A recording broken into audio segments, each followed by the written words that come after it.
নমস্কার বন্ধুরা, আমি আপনাদের প্রিয় কথিকা। আজ আমি আপনাদের জন্য নিয়ে এসেছি একটি এমন গল্প যা আপনাদের মন ছুঁয়ে যাবে, আপনাদের ভেতরকার আবেগকে জাগিয়ে তুলবে। এই গল্পটি আমাদের একজন নিয়মিত ফলোয়ার পাঠিয়েছেন।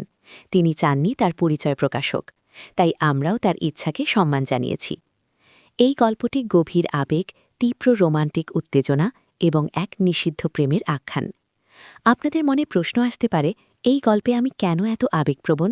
কারণ গল্পটি শোনার সময় আপনাদের অনেকেরই মনে হবে এ যেন আমারই মনের কথা। গল্পের কোনো এক ফাঁকে আমি আমার ব্যক্তিগত ইমো নাম্বারটি দেব, তাই নাম্বারটি পেতে হলে পুরো গল্পটি মনোযোগ দিয়ে শুনতে হবে। আজকের গল্পের নাম স্বামীর দূরের আত্মীয়। তখন আমি সদ্যবিবাহিত। শ্বশুরবাড়ির নিয়মকানুন, নতুন পরিবেশ সবকিছুর সাথেই মানিয়ে নিতে হচ্ছিল। আমাদের বাড়িটি বেশ বড়, পুরনো আমলের। চারপাশে সবুজ গাছপালা আর শান্ত পরিবেশ সব মিলিয়ে এক অন্যরকম মায়া ছিল। আমি তখন একা একা সময় কাটাতাম বেশি। আমার বর অরিন্দম, সে একজন ব্যস্ত মানুষ। প্রায়শই তাকে অফিসের কাজে বাইরে থাকতে হতো। আমি তখন বই পড়ে বা বাগান করে সময় কাটাতাম। এমন সময় অরিন্দমের দূর সম্পর্কের এক আত্মীয় এলেন আমাদের বাড়িতে। নাম অভিক। অরিন্দমের মায়ের দূরসম্পর্কের ভাইয়ের ছেলে। আমরা তাকে আগে কখনো দেখিনি, তবে অরিন্দম মাঝে মাঝে তার কথা বলতো অভিক খুব ভালো ছেলে, শান্তশিষ্ট কিন্তু একটু অন্তর্মুখী। অভিক যখন এলেন তখন অরিন্দম বাড়িতে ছিল না। আমি তাকে অভ্যর্থনা জানালাম।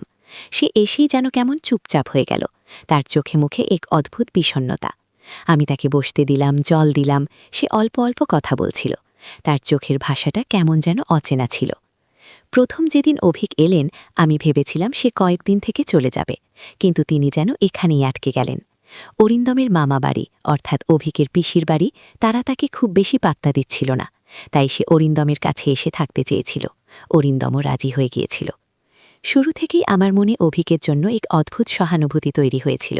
তার একাকিত্ব, তার বিষণ্ণতা সবকিছু আমাকে ছুঁয়ে যেত, কিন্তু তখনও আমি বুঝিনি এই সহানুভূতির আড়ালে লুকিয়েছিল অন্য কিছু। পারিবারিক অনুষ্ঠানে যেখানে বাড়ির সবাই অনেক হৈহুল্লোড় করত, সেখানে অভিক কেন জানি শুধু আমার দিকেই তাকিয়ে থাকত। আমি যখন অন্য কারোর সাথে কথা বলতাম সে যেন একটু মুখ ভার করে নিত।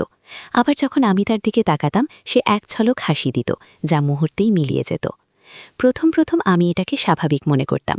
হয়তো সে নতুন পরিবেশে একটু অস্বস্তি বোধ করছে, তাই আমার দিকে তাকাচ্ছে। কিন্তু ধীরে ধীরে আমি অন্য কিছু অনুভব করতে শুরু করলাম। একটা দুপুর ছিল, সেদিন অরিন্দম বাড়িতে ছিল না। আমি বারান্দায় বসে বই পড়ছিলাম। অভিক এসে আমার পাশে বসল। সে অনেকক্ষণ ধরে চুপচাপ বসে রইল। তারপর হঠাৎ বলে উঠল, আপনার এই বইটা কি খুব প্রিয়? আমি অবাক হয়ে তার দিকে তাকালাম। সে আমার হাতে থাকা বইটার দিকে ইশারা করছিল। হ্যাঁ, বেশ প্রিয়, আমি উত্তর দিলাম। কেন? সে জিজ্ঞেস করল। কেন মানে? এই বইটা কেন আপনার এত প্রিয় সেটা জানতে চাইছি। আমি একটু হেসে বললাম, এর কারণটা একটু দীর্ঘ, এখন বলতে গেলে অনেক সময় লাগবে। অভিক আমার দিকে কিছুক্ষণ তাকিয়ে রইল। তার চোখে মুখে এক অচেনা আলো, যেন সে আমার সব কথা শুনতে চায়, সব উত্তর জানতে চায়। সে বলল, আমার হাতে সময় আছে, আপনি বলুন, আমি শুনব। সেই দিন আমি তাকে বইটার গল্প বলেছিলাম। সে মনোযোগ দিয়ে শুনেছিল। তার চোখের ভাষা বলে দিচ্ছিল সে শুধু গল্পই শুনছে না, সে যেন আমার মনের কথাগুলো বোঝার চেষ্টা করছে। এরপর থেকে আমাদের মধ্যে কথা হতো, তবে সব কথা অরিন্দমকে বলতাম না। কিছু কথা আমাদের দুজনের মধ্যেই সীমাবদ্ধ থাকত। অভিক যখন আমার সাথে কথা বলতো তখন তার গলায় এক অন্যরকম সুর থাকত। সেই সুরে যেমন ছিল বন্ধুত্বের টান, তেমনই ছিল এক গভীর অনুভূতি, যা ভাষায় প্রকাশ করা কঠিন। একদিন সন্ধ্যায় আমি বাগানে ফুলের টবে জল দিচ্ছিলাম। অভিক সেখানে এসে দাঁড়ালো। সেদিন চাঁদের আলোয় চারপাশটা মায়াবী লাগছিল। সে আমার পাশে এসে দাঁড়ালো। বাতাসে তার চুল উঠছিল, তার নিঃশ্বাসের উষ্ণতা আমি অনুভব করতে পারছিলাম। জানেন, সে খুব নিচু গলায় বলল, এই বাগানটা আপনার মতোই সুন্দর। আমি অপ্রস্তুত হয়ে গেলাম। তার কথার মানে বুঝতে পারছিলাম না, কিন্তু তার গলার স্বর, তার চোখের ভাষা সবকিছু আমাকে এক অন্য জগতে নিয়ে যাচ্ছিল। ধন্যবাদ, আমি কোনো মতে বললাম।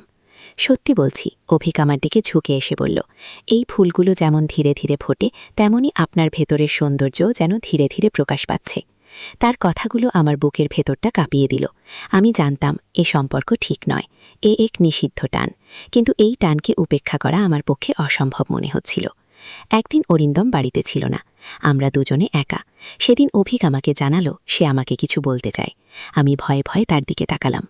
আমি জানি এ বলাটা ঠিক হচ্ছে না, অভিক খুব সাবধানে বলল, কিন্তু আর পারছি না, আপনাকে না বলে থাকতে পারছি না। সে আমার দিকে তাকিয়ে রইল, তার চোখে মুখে স্পষ্ট আবেগ। আমি তখন ঠিক কী অনুভব করছিলাম তা ভাষায় প্রকাশ করার মতো নয়। একদিকে ভয়, অন্যদিকে এক তীব্র আকর্ষণ। অভিক থেমে গেল। কি? আমি ফিসফিস করে জিজ্ঞেস করলাম। আমি আপনাকে ভালোবাসি, অভিক প্রায় দম বন্ধ করা গলায় বলল। তার কথাগুলো যেন আমার কানে বাজতে লাগল। ভালোবাসি, এই কথাটা আমার জীবনে এই প্রথম কেউ বলল, যা ছিল সম্পূর্ণ অপ্রত্যাশিত। এই অসময়ে এই অচেনা মানুষের মুখে এই কথা শুনে আমি যেন স্তব্ধ হয়ে গেলাম। আমার নিজের মনের ভেতরটাকেও আমি চিনতে পারছিলাম না। কেন তার কথাগুলো আমার এত ভালো লাগছে, কেন তার উপস্থিতি আমাকে এতটা আলোড়িত করছে। অভিক আমার দিকে তাকিয়ে রইল, তার চোখে জল। আমি জানি এ সম্ভব নয়, কিন্তু আমি আর নিজেকে আটকাতে পারছি না। আমি কি বলবো ভেবে পারছিলাম না, শুধু তার দিকে তাকিয়ে রইলাম। আমার বুকের ভেতরটা অসম্ভব ধুকপুক পড়ছিল, মনে হচ্ছিল দম আটকে আসছে। প্লিজ, অভিক আমার দিকে এক হাত বাড়িয়ে দিল। একটু। তার হাতের স্পর্শ আমার শরীরের ভেতর দিয়ে বিদ্যুতের মতো বয়ে গেল। সেই মুহূর্তে সব নিয়ম, সব বাধা, সব ভয়, সব আমি ভুলে গেলাম। আমি শুধু তার চোখের দিকে তাকিয়ে রইলাম। সেই চোখে ছিল এক গভীর আকুতি, যা আমাকে চুম্বকের মতো টানছিল। সেদিন বৃষ্টির মতো এক আবেগ আমাদের দুজনকে ভিজিয়ে দিয়েছিল, এক নিষিদ্ধ প্রেমের শুরু, যা আমাকে এক অজানা রোমাঞ্চের দিকে ঠেলে দিচ্ছিল। এরপর আমাদের দেখা হতো চুপি চুপি, কখনো বাগানের আড়ালে, কখনো বা রাতের নিস্তব্ধতায়। প্রতিটি মুহূর্ত ছিল উত্তেজনাময়, প্রতিটি স্পর্শ ছিল বিদ্যুৎ প্রবাহের মতো। আমি জানতাম এটা পাপ, আমি জানতাম এ সম্পর্ক টিকবে না, কিন্তু অভিকের চোখে আমি দেখতে পেতাম এই গভীর ভালোবাসা, যা আমাকে এই পৃথিবীর সব নিয়ম ভাঙতে বাধ্য করছিল। একদিন অরিন্দম বাড়ি ফিরল একটু তাড়াতাড়ি। আমি তখন অভিকের সাথে কথা বলছিলাম। হঠাৎ দরজায় শব্দ। আমি ভয়ে জমে গেলাম। অভিকও যেন থমকে গেল। কে? অরিন্দম জিজ্ঞেস করল। আমরা দুজনে একে অপরের দিকে তাকালাম। আমাদের হৃৎস্পন্দন তখন আকাশ ছুঁয়েছে। কি হতে চলেছে তা আমরা কেউই জানতাম না। দরজা খোলার শব্দ হলো। অরিন্দম দরজায় দাঁড়িয়ে, তার চোখে মুখে এক প্রশ্ন। আমি আর অভিক তখন। এখন আমি আমার ইমো নাম্বারটি দেব। যারা এই গল্পটি ভালোবেসেছেন, যারা আমার সাথে এই উত্তেজনার ভাগিদার হতে চান, তারা আমার ইমো নাম্বারে মেসেজ করতে পারেন। আমার নাম্বারটি হলো, এখানে আপনার ইমো নাম্বারটি বসাবেন।